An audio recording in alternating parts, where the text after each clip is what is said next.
The climb to financial independence doesn't have to be complicated. At Expedition Money, there are 5 key phases to keep you moving along the trail.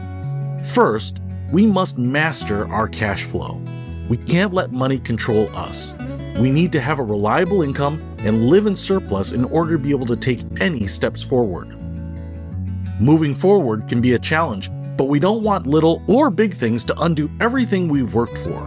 We need to protect our efforts, lock in our progress, and ensure that all our efforts propel us forward. Along the way, we can make ourselves stronger, healthier, and more independent by shedding debt and increasing our assets. More resources mean fewer obligations, more choices, and more opportunities. And as we gain more resources, we need to make sure that they are working as hard for us as we worked to gain them. That means deploying them strategically so we can scale our work and start accelerating towards financial independence faster than we ever thought possible.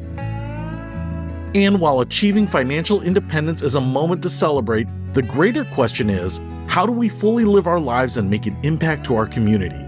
We'll go beyond the financial planning to realize a life with purpose. So if you're ready to get fully invested in your future, then welcome to your Expedition Money.